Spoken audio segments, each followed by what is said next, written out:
Por gratidão, por todo o sustento que o Senhor tem nos dado.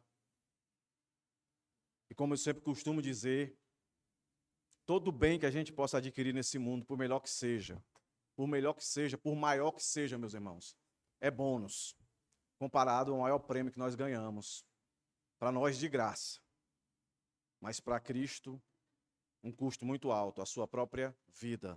Estou falando da salvação, irmãos. Não tem dinheiro que compre a salvação que foi nos dada. Então, digo e repito, não importa quantos bens você tem, não importa quanta segurança e estabilidade você possa ter, isso tudo é bônus. O seu maior prêmio, a sua maior estabilidade, que é eterna, é a salvação que Cristo te deu.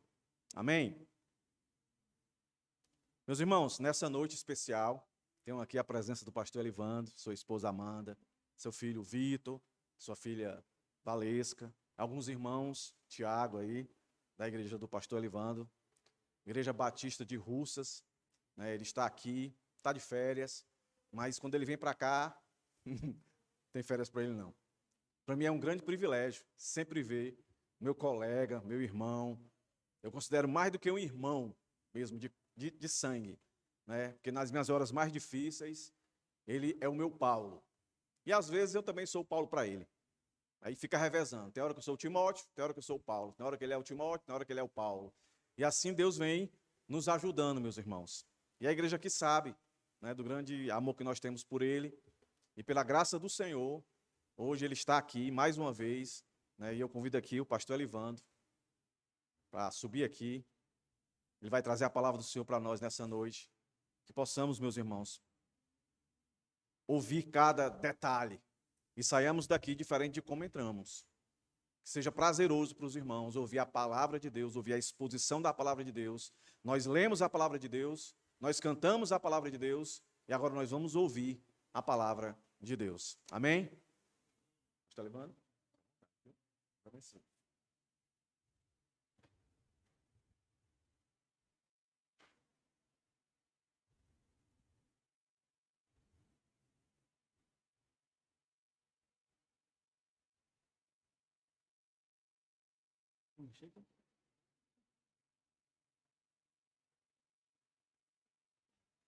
Boa noite, meus irmãos.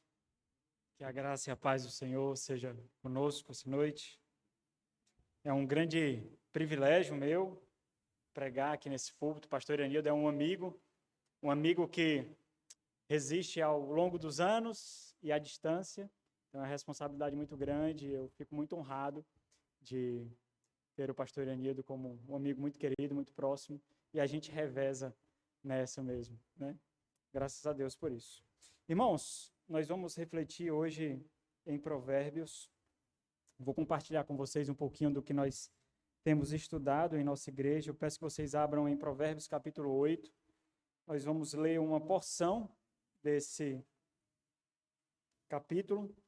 Assim como o pastor Iranildo fez referência, eu sou pastor da Igreja Batista Reformada em Russas. Trago um abraço dos irmãos dessa igreja. Também faço menção de vocês e do pastor Iranildo constantemente em nossa igreja. Nosso tempo de seminário, tempo áureo, tempo que as turmas eram turmas de verdade, né? Tempo que já passou, né? Capítulo 8 de Provérbios, a partir do versículo 1, nós vamos ler até o versículo 17. A nossa reflexão, ela vai passear um pouquinho ao longo desses versículos, mas ela vai se concentrar ao versículo 17. Mas até o versículo 17, nós vamos refletir um pouquinho dos versículos, como que subindo degraus, até chegarmos no versículo 17. Todos eles laboram, versam, falam sobre o mesmo tema. Hoje nós vamos falar sobre escolhas, a importância das escolhas. Então, Provérbios capítulo 8 diz assim: não clama porventura a sabedoria, e o entendimento não faz ouvir a sua voz? No cimo das alturas, junto ao caminho, nas encruzilhadas, das veredas ela se coloca, junto às portas, à entrada da cidade. a entrada das portas está gritando. A vós outros, ó homens, clamo, e a minha voz se dirige aos filhos dos homens. Entendei, ó simples, a prudência, e vós, nécios, entendei a sabedoria. Ouvi, pois falarei coisas excelentes. Os meus lábios proferirão coisas retas, porque a minha boca proclamará a verdade, os meus lábios abominam a impiedade. São justas todas as palavras da minha boca, não há nelas nenhuma coisa torta, nem perversa. Todas são retas para quem as entende, e justas para os que acham o conhecimento. Aceitai o meu ensino, e não a prata, e o conhecimento antes do que o ouro escolhido, porque melhor é a sabedoria do que joias, e de tudo o que se deseja, nada se pode comparar a ela. Eu, a sabedoria, habito com a prudência e disponho de conhecimento e de conselhos. O temor do Senhor consiste em aborrecer o mal, a soberba, a arrogância, o mau caminho e a boca perversa, eu os aborreço. Meu é o conselho e a verdadeira sabedoria. Eu sou o entendimento, minha é a fortaleza. Por meu intermédio reinam os reis, e os príncipes decretam justiça. Por meu intermédio governam os príncipes, os nobres e todos os juízes da terra. Eu amo os que me amam, e os que me procuram me acham. Até aqui. Vamos a Deus em oração mais uma vez. Nosso Senhor, a Ti, ó Deus, nós nos achegamos. Completamente insuficientes, carentes, necessitados da Tua voz, como o alimento da nossa alma, como remédio para o nosso espírito.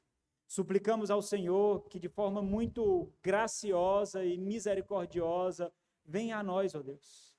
Fala de uma forma que não consigamos resistir, que possamos ser seduzidos por Ti, que possamos ser capturados por Ti, ó Deus, que essas palavras sejam claras o suficiente para arrebatar o nosso coração, ó Deus. Nos faz contemplar a eternidade. Pinta diante dos nossos olhos. Abre frestas para os céus, ó Deus, para que possamos contemplar o Senhor. Fala ao nosso coração, que o Senhor não encontre qualquer resistência. Baixe as nossas guardas, para que possamos ouvir do Senhor. Em nome de Cristo, ó Deus, que clamamos a Ti. Amém. O tema da nossa reflexão, nós vamos caminhar um pouco até chegar lá, mas o tema da nossa reflexão é escolhemos o que amamos. Versículo 17.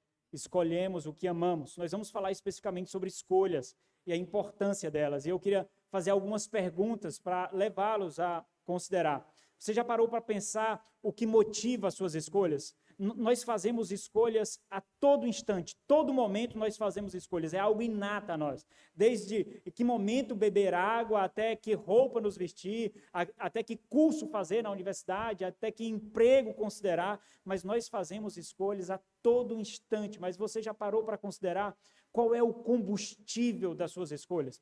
O que motiva você a fazer as suas escolhas? Você já refletiu sobre as consequências dessas escolhas que você faz? E sobre o que as suas escolhas revelam sobre o seu coração? Imagine que cada escolha que você faz é uma exposição do seu coração. Cada escolha, cada decisão que você toma é uma exposição de um pouquinho do seu coração. Você já parou para refletir sobre isso?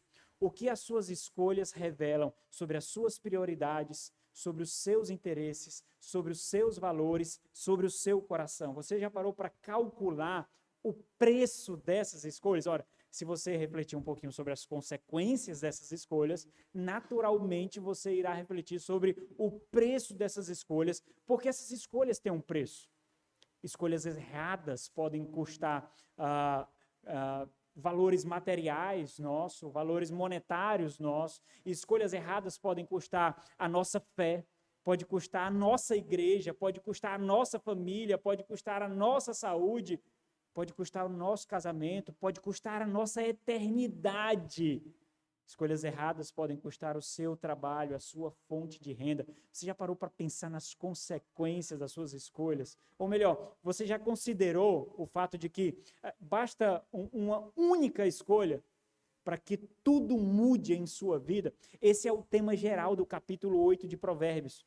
Uma única escolha muda tudo. Porque o pai aqui, ele foi personificado na sabedoria. E a sabedoria é o próprio Deus falando. E ela nos leva ao convencimento de que nós devemos não somente ouvi-la, mas segui-la. Seguir a sabedoria. E a sabedoria, em Provérbios, ela quer meio que pegar em nossa mão para que ela nos adestre, para que ela nos ensine, para que nós saibamos tomar as escolhas certas, conduzidas por ela. Esse sermão, ele faz parte de uma série maior, que leva toda a exposição de Provérbios. O nome dessa série é A Sabedoria que Guarda o Coração, que é o bem mais precioso. Então imagine que cada escolha que você faz, ou você protege o seu coração, ou você expõe o seu coração. Ou você guarda o seu coração, ou você doa o seu coração. E nesse tempo midiático, nós fazemos isso demais, essa geração e geração de influencer. O que é que eles tendem a influenciar? Nosso coração. Os influencers, eles tendem a influenciar as nossas escolhas, as nossas decisões, daí o nome deles. Eles tentam acessar o nosso coração para que eles conduzam as nossas escolhas. Aqui, o grande personagem é o pai. O pai que ele não quer ver o filho se perder. Ele não quer ver o filho sucumbir. Ele sabe naturalmente que as paixões da mocidade, para quem esse livro foi escrito, para os jovens, no ímpeto das suas paixões, tomando escolhas sem pensar, sem reflexão, ele não suporta o fato de ver o seu filho tomando escolhas erradas, escolhas das quais ele não consegue refletir, ele não tem maturidade para calcular, ele não tem tempo de vida o suficiente para ter a sabedoria necessária para tomar as escolhas certas. Então, o pai sabe muito bem que basta apenas uma única escolha e ele pode levar toda a sua vida à desgraça. Talvez a gente não costuma refletir muito sobre isso, porque nós tomamos escolhas, nós fazemos escolhas, e as nossas escolhas, elas não têm consequências drásticas tão logo. Mas às vezes, irmãos, às vezes uma decisão que nós tomamos agora traz consequências meio que anestesiadas, meio que insensíveis, que nós só perceberemos daqui a 2 anos, 3 anos, 4 anos, 5 anos, 10 anos. E por levar tanto tempo, nós não calculamos que aquilo que aconteceu conosco foi resultado daquela decisão que nós tomamos. Então, as escolhas, elas vão ganhando, vão potencializando ao longo prazo. Imagine que naquele momento está muito unida a escolha que nós fazemos e as consequências que não vêm. E com o passar do ano, aquilo vai ganhando maior amplitude e as consequências dessas escolhas vão sendo cada vez mais drásticas.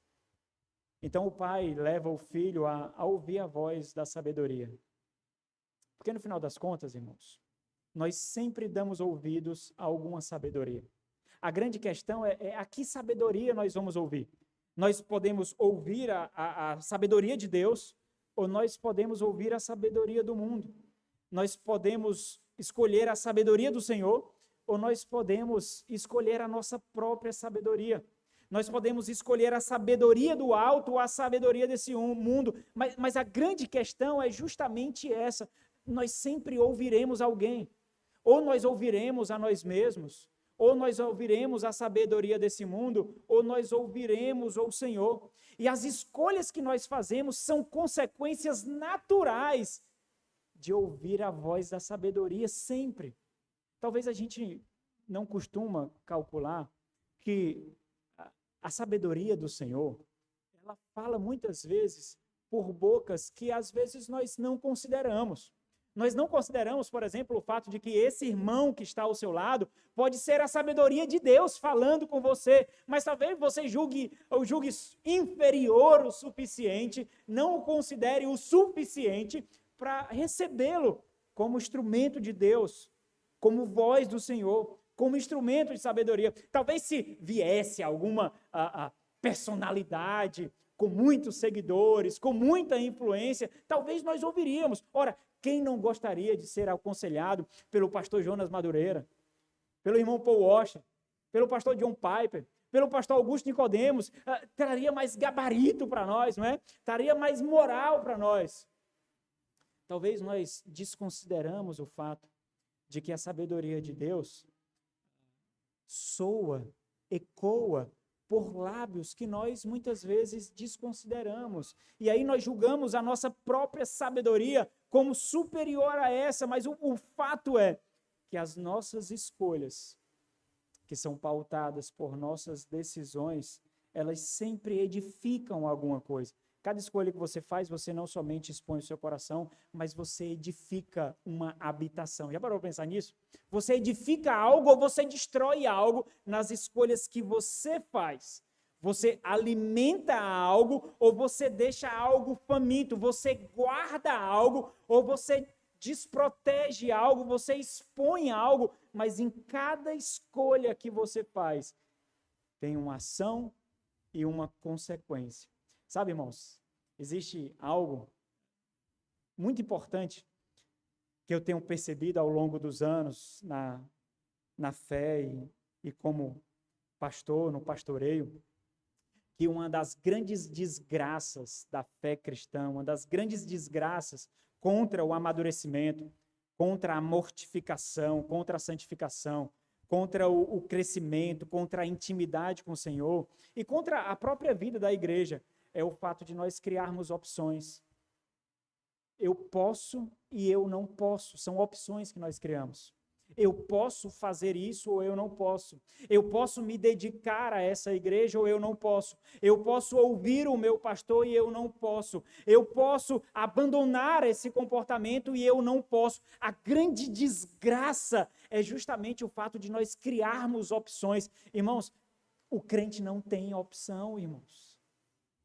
O verdadeiro crente, ele entende perfeitamente a santa providência do Senhor conduzindo a sua vida, que não somente o chamou para a soberana vocação, mas também o colocou num corpo local, para que naquele corpo, para que ele seja nutrido e ele nutra de tal forma que a própria ação de sermos membros de uma igreja local é sinal da soberana providência de Deus. Não fomos nós que escolhemos uma igreja, foi o Senhor que colocou-nos numa igreja, porque naquela igreja precisa ser nutrida com os nossos dons e nós precisamos ser nutridos com os dons daquela igreja. É por isso que um crente não fica trocando de igreja, porque é o Espírito Santo de Deus que faz isso. E talvez nós não consideramos isso com maior responsabilidade. Talvez a falta de percepção disso faz com que nós tenhamos escolhas. Ora, escravos não têm escolhas. Escravos não têm opções. Nós não podemos escolher os instrumentos por meio dos quais o Senhor nos levará à mortificação. Então imagine, irmãos, imagina sermos levados à mortificação, a ter as nossas vontades corrompidas, esmagadas, esfaceladas. Não vai ser do nosso agrado. Não vai nos agradar. Imagine quando nós fazemos escolhas formando um tipo de convicção que nos dê paz de consciência. E no final das contas, é isso que nós buscamos. No final das contas, irmãos, nós não queremos saber se o que nós estamos escolhendo é certo ou errado. Essa é a grande verdade. Nós queremos saber se nós temos paz naquela escolha que nós fazemos. E esse é um dos piores álibis que a fé cristã criou, recheada de mundanismo. Se você vai fazer uma escolha e você ter paz de consciência, isso é sinal de que o Senhor está falando que você deve fazer essa escolha. Essa é uma das maiores desgraças que a igreja cristã edificou, como se a paz de consciência fosse a própria voz do Espírito Santo nos levando a tomar aquela decisão. Essa é uma das piores desgraças. Porque nós podemos, imagine, a nossa carne não está glorificada ainda não, irmãos. se a nossa carne tivesse glorificada, a nossa paz de consciência seria harmonicamente sinal de que é o Espírito Santo de Deus falando que nós podemos seguir esse caminho. Mas nós não estamos glorificados. Imagine se nós tomamos uma decisão que agrada a nossa carne. Nós não vamos ficar satisfeitos nisso. Então imagine, existe um processo nisso. Nós somos capazes de esboçar, de nos dedicar intensamente o desenvolvimento de grandes argumentos. Você já passou por isso se você é pai, né? Quantos argumentos o seu filho leva você quando ele quer alguma coisa, quando ele deseja alguma coisa. É claro que ele planeja isso nos bastidores. Se você é casado, a sua esposa já fez isso com você, o seu marido já fez isso com você. Pensa quando o marido quer comprar alguma coisa, a esposa quer comprar alguma coisa, e ela lhe leva ao convencimento daquilo. É porque ela já se convenceu daquilo, e convencida disso, ela precisa de um cúmplice para que ela tenha paz de consciência para fazer aquilo. É a mesma coisa com os nossos pecados. Nós encaixamos aquilo na nossa mente, nós moldamos segundo o nosso coração, nós buscamos cúmplices, nós convencemos esses cúmplices, e se eles forem convencidos, nós não estaremos sozinhos. Então nós temos paz de consciência, porque não somos apenas nós mesmos, mas existem outros que pensam como nós. E nós não queremos saber se isso é certo ou errado. Nós só queremos tomar uma decisão que nos dê paz de consciência. Mas para pensar sobre isso. Às vezes, basta uma única escolha, irmãos, e tudo muda em nossa vida. Uma única escolha, não calculada, não pensada, uma escolha sem temor, uma escolha autônoma, uma escolha sem discernimento. Eu vou mostrar para vocês o esboço dessa reflexão, até chegar no versículo 17, e eu vou fazer isso de forma breve. O pastor Enildo me deu 3 horas para pregar aqui, mas eu vou fazer isso mais breve do que isso, tá bom? Versículo 1 ao versículo 3, esses são os temas das mensagens, tá bom? Versículo 1 ao versículo 3, a sabedoria anseia ser encontrada. Você já parou para pensar sobre isso? A sabedoria não está escondida. Olha os versículos primeiro, onde está a sabedoria? No capítulo 1 mostra sobre isso. Ela grita na rua, nas praças, levanta a voz, e o capítulo 8, ele ecoa isso. Então, o grande ponto da questão não é que a sabedoria está escondida e nós não conseguimos encontrá-la. O ponto é que nós nos escondemos da sabedoria. Nós cerramos os nossos ouvidos. Nós blindamos a nossa mente. Nós fechamos o nosso coração. Porque a sabedoria, ela se faz visível, ela se faz audível, ela anseia ser encontrada, ela busca alguém para aconselhar. Ela busca alguém para ensinar. Somos nós que tampamos nossos ouvidos. Agora, por que isso acontece? E aqui eu vou ler 2 versículos para vocês, que são os principais versículos desse capítulo. Capítulo 8, observa o capítulo 8, versículo 8 e 9. Olha o pressuposto que deve estar no nosso coração diante dos instrumentos que o Senhor coloca na nossa vida, para ser voz dele, para ser sabedoria. Porque, com versículo 8 e 9 como pressupostos, irmãos, nós não consideramos se aquilo que, sei lá, o meu irmão em Cristo está falando, os meus líderes estão falando, o meu pastor está falando, se são palavras justas e retas, porque esse já é o meu pressuposto. Ora, será que eu vou escolher alguém para ser o meu pastor, para ser os meus líderes, para eu colocar a mão no fogo por aquele irmão, porque se eu sou membro da igreja, é isso que eu faço, né? Eu coloco a mão no fogo pelo outro. Eu digo, ó, esse é representante do Senhor Jesus Cristo. A nossa igreja reconheceu como representante do Senhor Jesus Cristo. Eu coloco a mão no fogo por ele. Então, quando nós ouvimos as vozes desses irmãos como instrumentos de sabedoria, é esse pressuposto que nós devemos ter. Nós não devemos considerar, será que o que ele falou é certo? Será que o que ele falou não está errado? Por quê? Porque existe um ingrediente fundamental na caminhada cristã, que é a suspeita de nós mesmos. Nós sempre suspeitamos nós mesmos. Lembra quando Paulo fala aos Filipenses? Considerai o outro superior a si mesmo. Então, nós consideramos o outro superior a nós. Então, nós consideramos nós mesmos como o quê? Insuficientes, indignos. Nós não somos capazes de conduzir a nossa própria vida. Nós reconhecemos e aceitamos a nossa impotência. É o primeiro passo dos Alcoólicos Anônimos, lembra? Primeiro passo. Eu reconheço a minha impotência. Até eles sabem disso, né? Olha o versículo 8, ó. São justas todas as palavras da minha boca. Esse é o pressuposto. São justas todas as palavras da minha boca. Não há nelas nenhuma coisa torta nem perversa. Todas são retas. Mas para alguns não são. Por que para alguns não são retas? Ele vai responder. Para quem as palavras de sabedoria são receptíveis e retas? E sabe, existem aqueles que só contestam, que são do contra, são membros da igreja, são ovelhas, são aqueles que nós conduzimos, mas eles têm como hobby, como esporte, contestar, debater, contradizer, todo instante. Mas por que isso acontece? Ele vai dizer aqui, porque não há entendimento. Ó, todas são retas para quem as entende, e justas para os que acham o conhecimento. Conhecimento aqui não é algo intelectual. Conhecimento aqui é relacionamento e independência.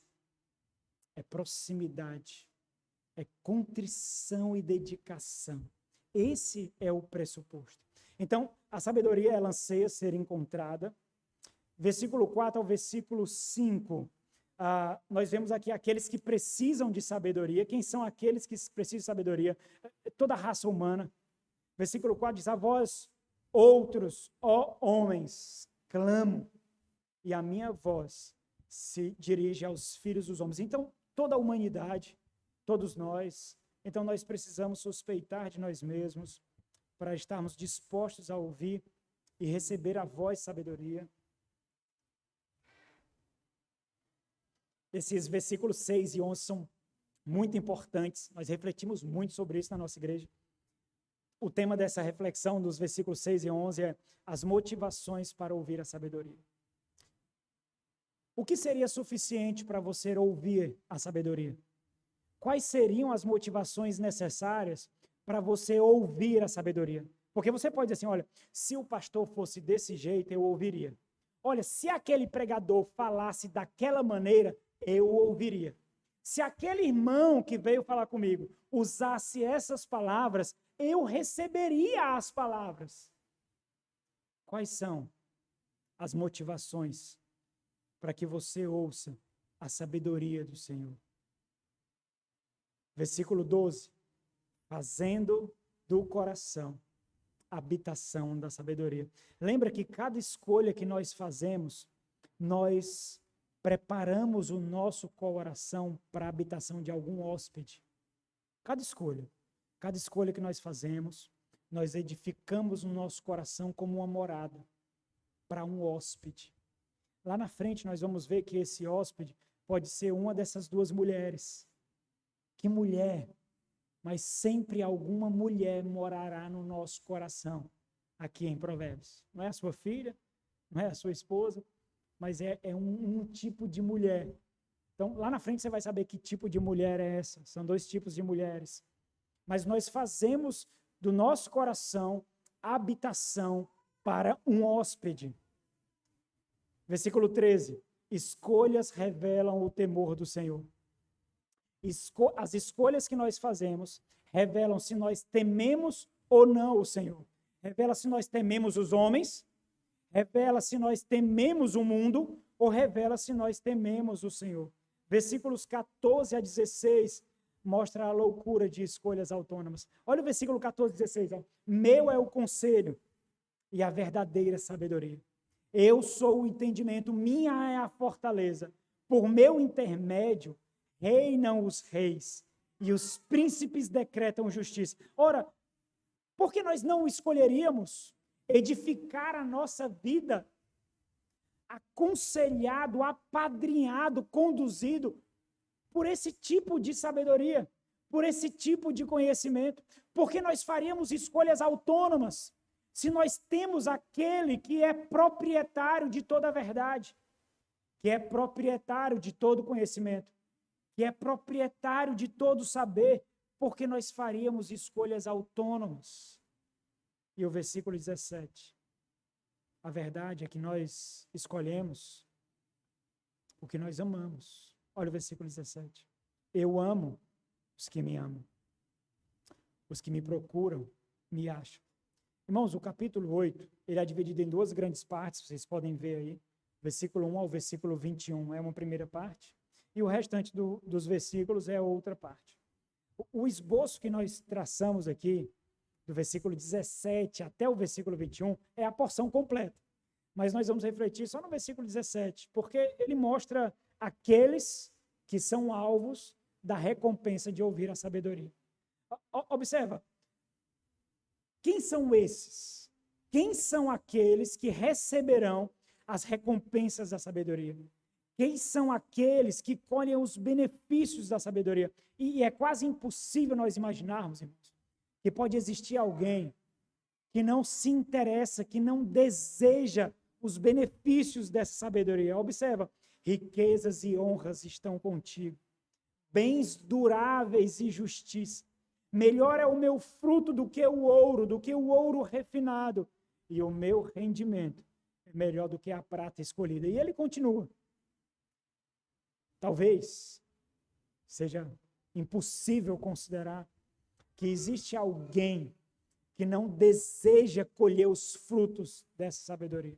Porque não são apenas bens imateriais. Ele fala de bens materiais aqui. Então, os frutos de ter uma vida apadrinhado, aconselhado, pastoreado pela sabedoria, acarretará no sossego de que nós seremos nutridos materialmente e imaterialmente. Mas o grande ponto da questão é que ser conduzido pela sabedoria não significa apenas tomar uma decisão. É o seguinte, eu tenho que tomar uma decisão importante na minha vida a respeito dos meus filhos, da educação dos meus filhos, a respeito da minha empresa, de como eu vou conduzir a minha empresa, do meu trabalho, da minha profissão, dos estudos que eu preciso me especializar. Isso vai ter um custo, não somente financeiro, mas custo de tempo, não tempo apenas com a minha família, mas tempo com a igreja também. Eu vou precisar fazer um investimento aqui a longo prazo e isso vai impactar, porque pode me descapitalizar até para socorrer algum irmão ou a igreja quando necessário. E eu não vou tomar essa escolha sozinho. Eu vou escolher a multidão de conselheiros, eu vou escolher os instrumentos que Deus me deu para isso, aqueles que o Senhor dotou com dons específicos, dons especiais, para me pastorear, para me conduzir, e eu vou tomar esses conselhos. E você toma o conselho, e a grande beleza disso é de que aquela decisão que você tomou, você tem a paz de saber que você não tomou essa decisão sozinha. Você tem a paz de saber que você não foi autônomo, você buscou os instrumentos que o Senhor colocou na sua vida. Entende? O Senhor não colocou um coach na sua vida. O Senhor não colocou influências na sua vida. O Senhor colocou instrumentos banhados pelo Espírito Santo de Deus, dotados pelo Espírito Santo de Deus, para lhe aconselhar. Pastores, seus líderes, seus irmãos, aqueles irmãos cujas marcas de Cristo são mais latentes. Às vezes não são pastores, não são oficiais da igreja, mas são aqueles homens e mulheres que são visíveis as marcas de Cristo. Uma vida decidida por Cristo, uma vida marcada por Cristo. São instrumentos de graça. Mas ser conduzido pela sabedoria, irmãos, não significa apenas tomar uma escolha aconselhada. Não é um investimento a curto prazo, é um investimento a longo prazo. Consiste em ter toda uma vida amando e sendo governado pela sabedoria. Olha o versículo 17. Eu amo. Quem eu amo? Eu amo a todos? Não. Eu amo os que me amam. Os que me procuram, me acham. Entenda? Quando nós vamos lá para a epístola, né, de Tiago, nós vemos Tiago falando, aquele que carece de sabedoria, peça, que o Senhor dá em abundância. Agora, observa, para quem o Senhor dá sabedoria e abundância? Para aquele que busca de forma completamente interesseira e carnal. Olha o seguinte, eu nunca busquei a sabedoria do alto, eu nunca busquei os instrumentos que o Senhor colocou na minha vida para me aconselhar, mas eu agora estou em péssimos lençóis. Eu preciso ser socorrido. Eu sempre conduzi a minha vida de forma completamente autônoma, mesmo fazendo parte de uma igreja saudável, mesmo sendo pastoreado, mesmo tendo irmãos que me amam apesar de mim. Ainda assim, eu conduzi a minha vida de forma completamente autônoma, mas naquele momento, naquele instante, eu preciso de ajuda. Irmãos, isso é interesse. Você pode fazer isso, na verdade você deve fazer isso, mas isso não vai tirar o odor da carne dessa decisão que você toma. Simplesmente porque essa não é a sua opção. É porque essa é a sua única opção. Imagine se você que é casado disse assim, meu amor, eu lhe amo. Mas eu lhe amo não porque você foi a escolhida diante de todas. É porque depois de escolher todas, só sobrou você. Então, a minha única chance, minha única escolha, minha única opção era lhe amar. Essa seria uma declaração de amor maravilhosa? Como ficaria a sua esposa? Como ficaria o seu marido? É o seguinte, eu tentei amar a todos. Todos eu tentei amar.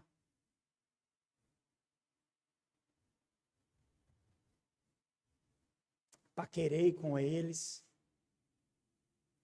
Fiz gracejos com eles, desenvolvi amizade com todos eles, mas não consegui caminhar com nenhum deles, e restou você. Agora, coloca a sabedoria como uma mulher que ela é. Você ama a sabedoria como? Depois de amar a sabedoria das mídias sociais, depois de amar a sabedoria dos coaches, depois de amar a sabedoria do mundo, depois de amar a sua própria sabedoria, e no final das contas, na reserva da reserva, você vai dizer, sabedoria de Deus, agora eu tenho a ti, agora eu te amo. Na verdade, não ama. É porque nós não temos a quem recorrer. Lembra daquela reflexão que eu fiz referência do versículo 6 ao versículo 11? As motivações para ouvir a sabedoria. Quais motivações seriam suficientes para que você ouvisse a sabedoria de Deus? Uma enfermidade? Problemas no casamento? Necessidades financeiras? Ou não? É o seu primeiro amor. A sabedoria de Deus é o seu primeiro amor. É a sua primeira escolha. É a sua primeira opção. É a sua primeira devoção. Não importa para onde ela lhe levará. Não importa como ela lhe podará. Ela é a sua opção. Não importa se você não goste do tom de voz dela. Não importa se você não entende muito bem o dialeto que ela usa. Não importa se você não consegue enxergar todas as consequências para onde ela lhe levará. Mas ela é a voz que vai conduzir a sua família, a criação dos seus filhos, a sua vida acadêmica, profissional.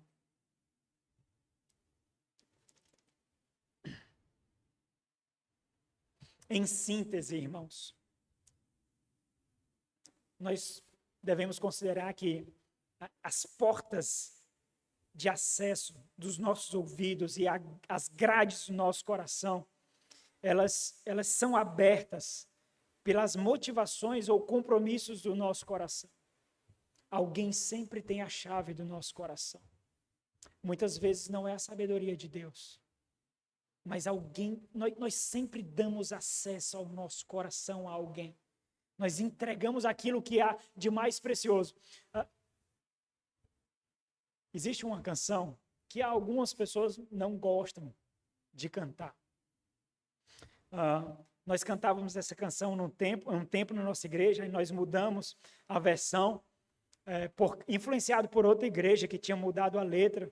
E depois, quando nós estávamos expondo Oséias, nós chegamos ao entendimento de que é isso que Deus quer mesmo. Ela diz assim: preciso tanto compreender por que razão desejas ter meu coração. Venham à tua casa. Conhece essa música? Meu Senhor. Por que Deus quer o nosso coração? É difícil compreender, não é? Porque Deus quer o nosso coração, mas é isso mesmo. Ele não quer ritos.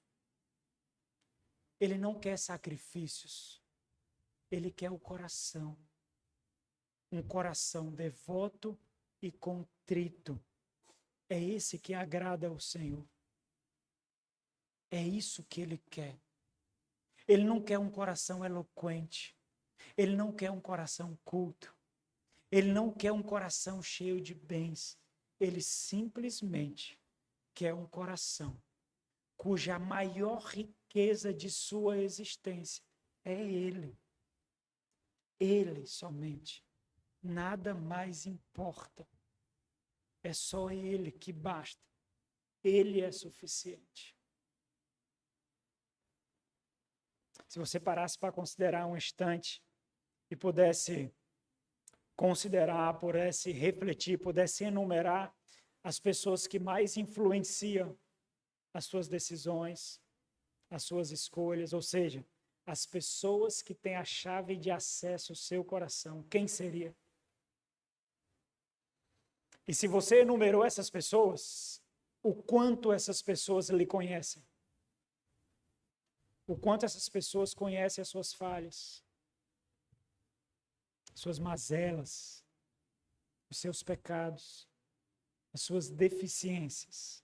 E mesmo assim, lhe amam.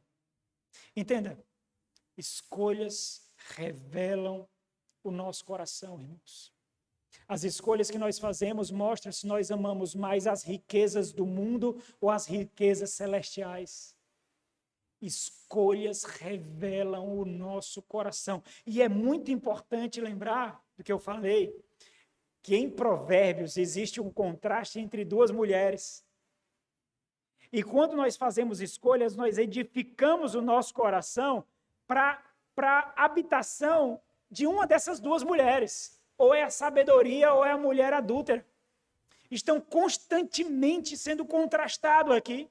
Ou a sabedoria ou a mulher adúltera. Especialmente do capítulo 1 ao capítulo 9, que são sermões. Depois do capítulo 10 em diante são provérbios menores, né? Mas até o capítulo 9 são sermões. É o pai encurralando um filho. Filho meu, ouve a voz do teu pai, escuta a voz da tua mãe. É todo instante. E ele começa a colocar vários adornos na sabedoria para que o filho entenda. Não importa as amizades, filho meu. Não importa o que eles ofereçam. Escuta a voz do teu pai, ouve a voz da tua mãe. Que são personificações de Deus. É Deus falando. E é muito maravilhoso que coloque pai e mãe, porque são instrumentos pecaminosos, né? Pecadores mesmo, pecadores, ainda não glorificados, cheios de falhas que nós conhecemos. Às vezes eu digo assim, meu filho, os meus filhos dizem, meu filho, olha, eu sou pecador, eu vou cometer muitos pecados, muitos mesmo. Em alguns momentos você vai achar que é hipocrisia, vai achar que é falsidade. Eu sou um pecador. Nem tudo que eu prego eu vivo, eu luto para viver, mas muitas das coisas que eu prego eu quebro, eu corrompo, eu luto arduamente.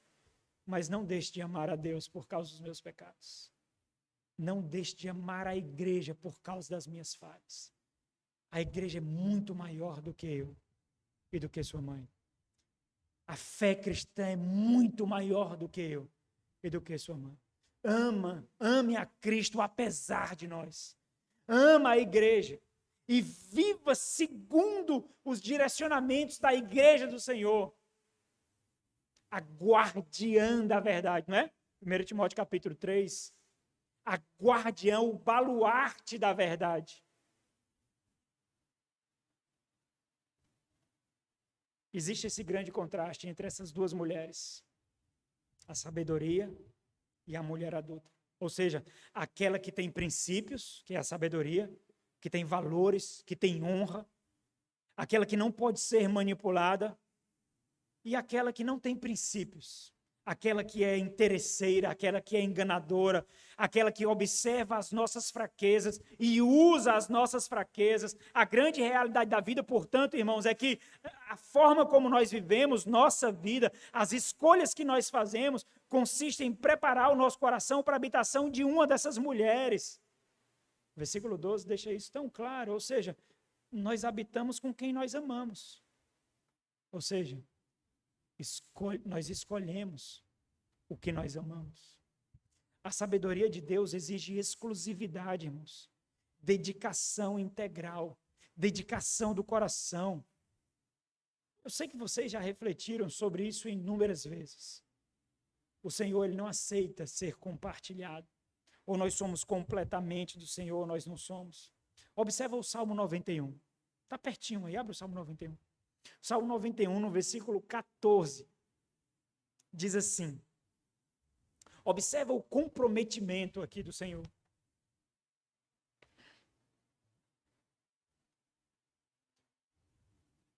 Olha a ação e a consequência. Porque a mim se apegou com amor, por causa disso eu o livrarei. Poluei a salvo, por quê? Porque conhece o meu nome. Então, entenda, não é um conhecimento cognitivo, não é um conhecimento intelectual. Aqui o conhecimento é pactual. É um relacionamento de pacto, contratual, do qual eu não posso me desvencilhar. Ou seja, não há opções. Eu sou do Senhor e Ele é meu. Eu sou do meu amado e Ele é meu. Não é isso que diz Cantares? E isso é muito importante por causa da aplicabilidade, irmãos. É muito prático aqui. Observem, nós podemos até nos arrepender das escolhas que nós fazemos. Quem não se arrepende de escolhas que já foram feitas? Nós nos arrependemos de tantas escolhas, irmãos. Às vezes, eu não sei você, mas às vezes eu me achego ao Senhor e digo, Senhor, mais uma vez eu me dobro diante do Senhor por cometer o mesmo pecado, pela mesma falha. Mais uma vez eu suplico o teu perdão por essas amarras, por essa corrente, por essa desgraça. Mais uma vez, ó Deus. Você faz isso com seu cônjuge, não faz? Os filhos fazem isso com os pais. Quantas vezes nós fazemos isso com a igreja, com os irmãos, com o nosso pastor? E é certo, nós devemos nos arrepender, claro, de escolhas que nós fazemos. E, na verdade, isso acontece com mais frequência do que nós gostaríamos, infelizmente. Mas será que se nós fôssemos intencionais, não para nos arrepender das escolhas que nós fizemos, mas das motivações que nos levaram a fazer essas escolhas, será que não seria mais frutífero? Observa, se eu faço uma escolha, e essa escolha, ela vai contra a lei do Senhor, contra a vontade do Senhor, e aí eu sou pego ali, eu sou exortado ali, e aí vem à tona o fato de que eu realmente vacilei, eu não ponderei, eu não calculei, eu vacilei, me arrependo. Aí daqui a pouco, passa um tempo, eu faço eu faço uma escolha que revela a mesma coisa, contrária contra a lei de Deus, contra a vontade do Senhor. Ora, é em outro contexto, é em outra área, mas tem o mesmo princípio. É uma escolha que vai contra a lei do Senhor, é uma escolha que vai contra a vontade do Senhor. Então, se nós consultássemos o nosso coração e nós víssemos que desse coração está saindo muitos impulsos, muitas compulsões, para que nós façamos escolhas que nos aproximem do mundo, que nos arraiguem no mundo, coloque as nossas raízes no mundo e vai contra a lei de Deus. Será que nós não deveríamos considerar isso? Eu sei que não é muito fácil de fazer isso, não é algo automático para a gente, porque nós só nos damos melhor, só lidamos melhor com aquilo que está na superfície, ou seja, com aquilo que aparece.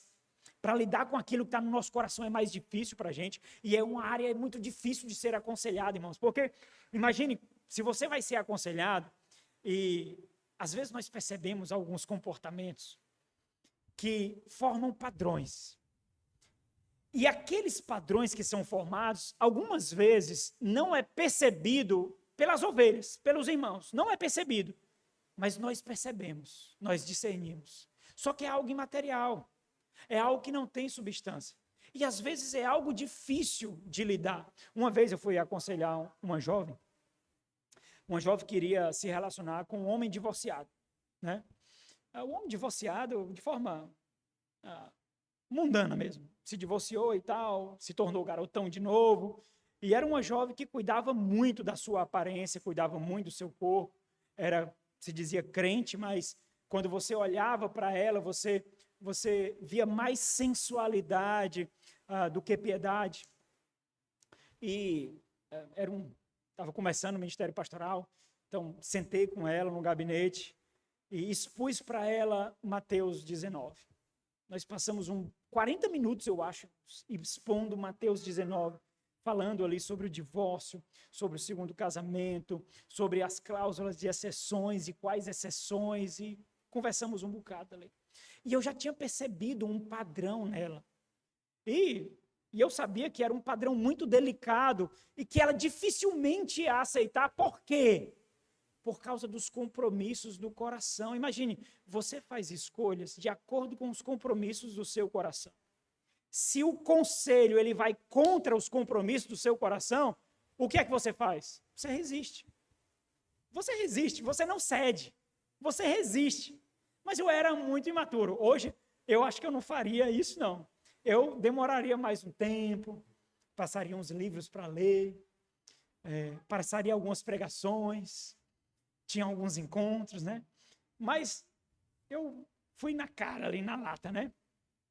E depois de muita conversa, gastando 40 minutos, 50 minutos expondo Mateus 19, ela não concordou com nada do que eu disse que tinha se aconselhado com alguns pastores, né, notórios aí pelas redes sociais. E eu disse, irmã, existe um padrão muito perigoso em você. E talvez você não percebeu isso. Você já percebeu que somente homens divorciados lhe procuram? Já percebeu isso? Você já percebeu que apenas homens que já tiveram uma vida sexual ativa lhe procuram para relacionamento? Não percebeu? Porque não é o primeiro relacionamento que você quer iniciar, que você veio pedir conselho. Mas todos eles têm o mesmo perfil. Eu perdi aquela ovelha, né? Eu perdi. Ela não gostou das minhas reflexões. Ela se debateu no momento, fechou o rosto, trincou os punhos, não gostou, né? Agora, a moldura que era a vida dela não exibia Cristo. Exibia seus dotes físicos, exibia suas roupas, sensualidade, exibia os seus compromissos, exibia o seu coração. E as escolhas que ela queria fazer, naturalmente, expunham o coração dela, naturalmente. Mas entenda, irmãos, existem percepções que nós temos que muito provavelmente os compromissos do coração de vocês não vão aceitar ouvir. E por isso vocês não serão ajudados. Vocês não serão pastoreados. Por isso, a voz de sabedoria de Deus não falará com você. Entenda, ela não falará no seu devocional, sozinho, momento de solitude. Se fosse assim, você não precisaria de uma igreja, de pastores, de dons, de outros. Você já parou para pensar que o seu dom não edifica você? O seu dom só edifica você se você edificar o outro, servindo com o dom que você tem. Já parou para pensar nisso? O dom que você tem, ele é inativo para você, a não ser que você o use para edificar a outro. E usando esses dons, nós usufruímos da sabedoria de Deus. Escolhas revelam o nosso coração. Escolhas revelam o que amamos. Lembra desse contraste? Duas mulheres, sabedoria e a mulher adúltera. A mulher adúltera, ela não se importa em ser dividida. Não é assim que o mundo diz? É o seguinte, você pode usufruir de mim e usufruir da fé. Você pode ser crente e não precisa ser radical, você pode fazer isso. Irmão, crente é radical. Ora, a gente precisa nascer de novo. O que é mais radical do que isso? Não é não? Se alguém disser para você assim, meu irmão, que é isso? Você é muito radical. Aleluia! Isso. Glória a Deus! Aleluia! Nós somos radicais. O irmão, você é muito fanático. Aleluia! Glória a Deus! É isso mesmo. O mundo não os entende. A sabedoria de Deus é loucura para o mundo. Mas a mulher adúltera diz assim, você pode me cortejar, você pode me beijar, você pode me ter, e eu não quero exclusividade. Fica comigo e fique com todas as outras coisas que lhe dê paz para me ter. Porque é isso que o crente carnalizado faz, não é? Ele vai à igreja para ter paz de espírito, enquanto consome pornografia, enquanto adultera, enquanto rouba, enquanto mente, enquanto maltrata a esposa, o marido, os filhos. Não é assim? Você pode me ter e ter todas as outras coisas. A sabedoria não. A sabedoria, ela não suporta ser dividida. Ela não suporta qualquer nível de flerte com o mundo. Mas a verdade é que não é difícil nós compreendermos o que motiva isso, irmãos. Porque, entenda, o motivo de nós entendermos isso é porque aqueles que foram tomados pelos vislumbres celestiais das ruas de ouro e de cristal, construídos pela sabedoria, aqueles que foram tomados pela realidade do mundo por vir, eles não serão impressionados com o tesouro desse mundo, com os prazeres desse mundo, com as fascinações desse mundo. Eles serão compelidos a buscar a eternidade, a buscar os novos céus e nova terra, a estar com o seu Senhor. Por isso que aquele que deseja colher dos dois mundos, desfrutar do gozo dessas duas mulheres, equivale apenas na revelação de que nós amamos algo, mas não é o Senhor, não é a sabedoria. No final das contas, nós amamos a nós mesmos. Você já parou para pensar que isso é idolatria? Idolatria consiste em quê? A idolatria do ego. O ídolo sou eu. Porque eu construo ídolos que satisfaçam os meus desejos. Então, no final das contas, o ídolo não é aquilo que eu construo, mas no final das contas o ídolo sou eu. Porque eu moldo um Deus segundo os meus compromissos, as minhas realizações e as minhas motivações. Idolatria diz respeito a orgulho, a arrogância, a soberba e prepotência. É isso que diz respeito à idolatria. Na mais absurda ignorância de uma mente cauterizada que não se dobra diante do Senhor. Uma mente que ama mais a si mesmo do que a cruz. Ama mais a si mesmo do que a Cristo. Então não existe diálogo entre essas duas mulheres. Por isso o Senhor Jesus denunciou os moralistas e os legalistas que viviam conforme os desejos do seu coração, pautado por aquela paz de consciência que a religião dava, sabe? Era o ansiolítico, a religião é o ansiolítico, é aquele porçãozinho de água com açúcar que me dá tranquilidade para ter dos dois mundos. para ter dessas duas mulheres, aqueles que buscavam a notoriedade da religiosidade alinhada ao conforto e os prazeres desse mundo, quando o Senhor faz uso de Isaías 29, em Mateus capítulo 15, e diz assim: hipócritas, bem profetizou. Olha como é interessante, porque o profeta Isaías, ele estava profetizando para aquele povo que estava prestes a adentrar o cativeiro. É aquele povo que sucateou a fé, sucateou o culto. É que fez do culto o amálgama entre prostituição cultural e as leis do Senhor. E o Senhor usa esse mesmo texto para aplicar àqueles que deveriam ensinar a lei de Deus, que eram instrumentos da religiosidade da época. Quando ele diz: bem profetizou a vosso respeito o profeta Isaías, dizendo: este povo honra-me com os lábios, mas o seu coração está longe de mim. E em vão me adoram, ensinando doutrinas que são preceitos de homens. Irmãos, nós escolhemos o que amamos. O capítulo 8 todo fala da teologia das escolhas. O que conduz às nossas escolhas. E o que são as escolhas, irmãos? Escolhas são atos deliberados. Nós fazemos escolhas sem perceber.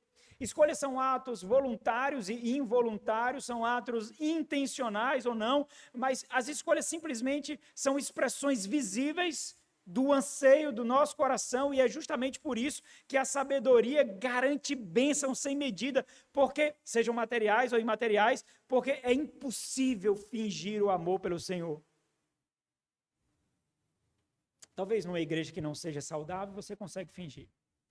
Numa igreja que não seja intencional, você consiga fingir o amor pelo Senhor, mas você não finge para o Espírito Santo de Deus, você não finge para aqueles que estão comprometidos em prestar conta das vossas almas diante do Senhor, às vezes até mesmo gemendo, mas não dá para fingir.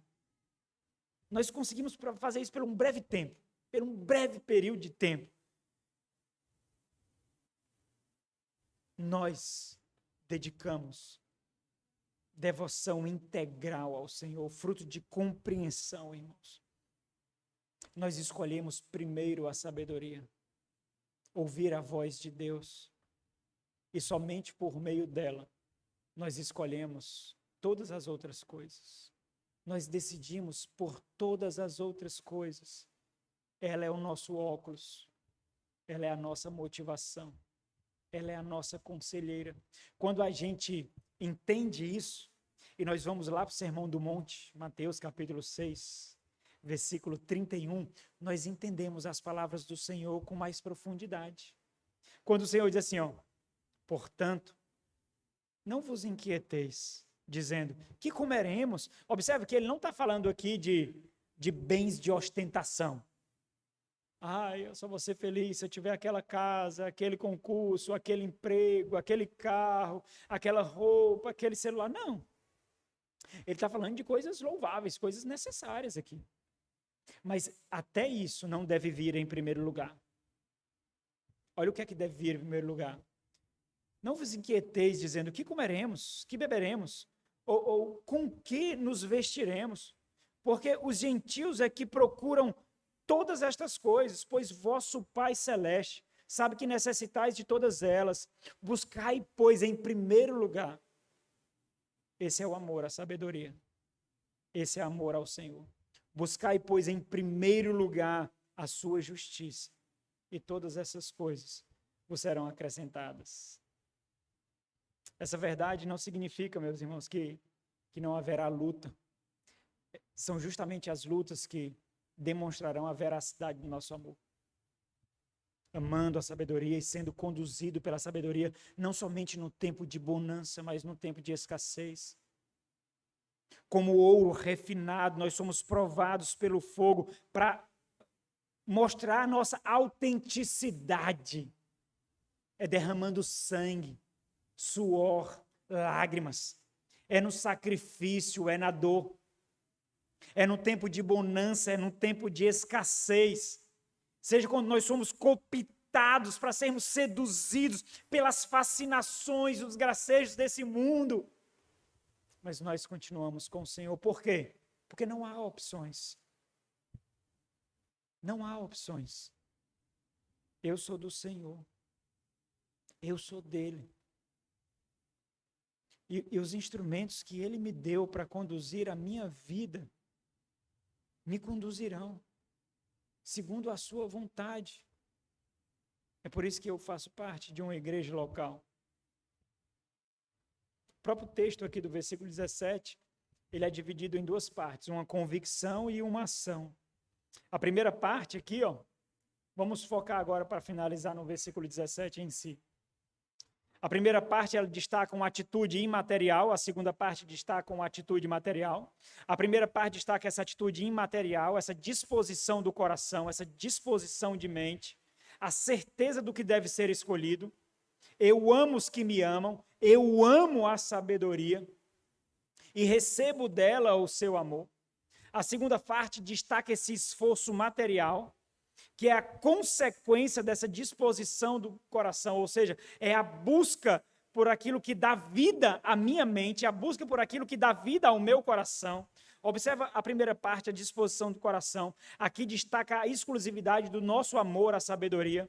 Ela não aceitará ser tratada como mulher adúltera. Ela não aceitará ser dividida. Ela ama, e aqui existe um enfoque, uma ênfase em quem está amando aqui. Ela ama os que me amam. Ora, tudo o que nós refletimos até aqui ajuda a compreender isso, o que isso significa. Amar a sabedoria equivale a ter o coração, os ouvidos, inclinado a ela, mais do que para qualquer outra pessoa ou outra voz. Significa dizer que o mundo não nos atrai. O mundo não tem ponto de contato com o meu coração. É daí que vem a queda, sabe? Quando o mundo tem ponto de contato com o meu coração, ou seja, quando eu anseio, mesmo que fagulhas desse mundo é um ponto de contato. Quando o mundo tem ponto de contato com o meu coração é que vem a sedução. Se eu não desejo o mundo, o que o mundo usará para me seduzir? Eu não o desejo. Ele não me atrai. O que ele pode usar para me seduzir? Não tem nada que ele pode colocar diante de mim que seja capaz de seduzir o meu coração, porque o meu coração não o anseia. Agora, se o seu coração tem alguns pontos de contato com o mundo, seja a avareza, seja a fascinação com os bens materiais, a fascinação profissional, a fascinação acadêmica, seja a sensualidade, seja o entretenimento, os prazeres, não importa. Se você tem um ponto de contato com o mundo no seu coração, você está em constante, frequente e profundo perigo. Porque Satanás, que está ao nosso derredor, há de encontrar uma brecha para atacar. Amar a sabedoria equivale a ter o coração inclinado para ela mais do que qualquer outra coisa. E essa é uma escolha deliberada, irmãos. Eu escolho amar ela, eu escolho honrá-la, dedicar intencionalmente o meu coração. É uma posição, irmãos, de proteção do tesouro que está no nosso coração. Consiste na disposição de combate, de viver a integridade de devoção ao Senhor. Se essa é a minha convicção, então as minhas atitudes estão em harmonia com essa convicção, que é a segunda parte do versículo, essa disposição de proteção, essa disposição de busca. Então, entenda, amar algo não significa descansar por algo que nós já temos, significa lutar constantemente para proteger, para manter aquilo que nós temos. Os que me procuram, a ideia aqui é de procurar com diligência, a ideia é de procurar em primeiro lugar, a ideia é de procurar antes de qualquer coisa, a ideia é da procura que vem primeiro. Aquele que me procura ou me acha. Aqui não é aquela procura com peso na consciência. Eu fiz um bocado de besteira, fiz um bocado de desgraça, me atolei na lama, andei sozinho, não tem mais saída, que eu falei anteriormente. Agora eu vou buscar conselho. Isso não é amor, você quer um bote salva-vida. Isso não é amor, não. Você quer ajuda de alguma forma. É por isso que tantas pessoas que buscam a igreja, porque está com o casamento acabado, porque está desempregado, porque a família está arruinada, sabe? Essas pessoas que buscam a igreja, buscam aconselhamento pastoral, buscam a voz de Deus nesses momentos, tão logo tem a solução, deixa a igreja, deixa a fé. Por quê? Porque elas não amam o Senhor, elas não querem o Senhor, elas querem só um bote salva-vida. O barco está afundando, elas querem um bote salva-vidas porque amam mais a sua vida. Estão preocupadas com a sua reputação, os seus bens. Observa, os que me procuram, a ideia é procurar antes de qualquer outra coisa, é procurar em primeiro lugar, esses me acham. É por isso que ela se fará conhecida. Você já parou para pensar isso? Porque todos escutam a mesma voz, mas nem todos ouvem. Já parou para pensar? Nesse exato momento, alguns podem estar considerando assim, olha, é interessante isso mesmo, sabe? O Espírito Santo está me trazendo aqui vários momentos que eu deveria ser conduzido pela sabedoria, mas não fui. Quase que eu posso colocar diante de uma mesa todas as escolhas que eu fiz e que nitidamente foi eu que as fiz, a sabedoria não estava nem lá. Enquanto outros podem estar dizendo assim, não tem nada a ver isso. Não tem nada a ver. Isso aí é muita fantasia. Também não precisa de tanta radicalidade. Também agora nós temos que ter a nossa vida governada por outra pessoa. Eu não consigo nem viver a minha vida. Tenho que prestar contas da minha vida a todo mundo, toda hora. É assim. Porque alguns escutam a voz da sabedoria, mesmo que ela brade nas ruas e na praça, enquanto os outros, mesmo expostos a ela, simplesmente não as ouvem. Sabe por quê? Porque você não ama. Porque aqueles que amam de fato sabedoria, acham. É o que ela diz aqui, os que me procuram, me acham. E se o enfático está no eu da sabedoria, na primeira parte, o enfático na segunda parte agora está no fato de achar. A ideia de que eu me coloco como prova de que eles realmente acharão. Ele dá a palavra dela.